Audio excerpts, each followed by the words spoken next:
விஜய் சொல்லியிருந்தாரு, எதிர்கட்சியா இருந்தா ஒரு பேச்சு, ஆளுங்கட்சியா இருந்தா ஒரு பேச்சு விவசாயிகளுக்கு அப்படின்ற மாதிரி இந்த பரந்தூர் மாநில விவகாரத்துல எப்படி பாக்குறீங்க விஜய் மேடம்? ஒரு சகோதரர் அவருடைய இதுல அசம்ஷன்ல சொல்றாரு. அதை நான் ஒரு அரசியல் இப்பதானே வந்திருக்காரு, தத்து பிள்ளையா வந்திருக்காரு. அவரை நாங்க அரசியலா பார்த்திருக்கோம், அவ்வளவுதான். That's all. பட் அரசியல நிக்கட்டும், தேர்தல் நிக்கட்டும், அதுக்கப்புறம் அவரை பத்தி சிந்திக்குவேன். நோ கமெண்ட்ஸ் தான் சொல்லுவேன். தெரிஞ்ச உடனே அரசு பல்வேறு கட்டுப்பாடுகள் இந்த நேரத்துல இருந்து இந்த நேரத்துக்குள்ள பார்க்கணும், மக்களை சந்திக்கணும். அவங்க கேட்கிறாங்க, பதில் சொல்றாரு.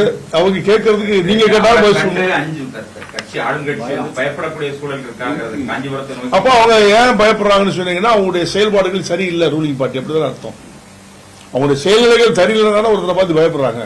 இப்போ விஜய் கட்சி அவர் சொல்றாருன்னு சொல்லி அவருக்கு அவங்க கவுண்டர் பண்ணுனாலே அவங்களுடைய சொல்ற கருத்துக்களுக்கு பதில் சொல்லணும் அப்படிங்கிற ஆப்ஷன் வந்தாலே அவங்க 2 5 தான் அர்த்தம். அது எந்த மாற்று கருத்து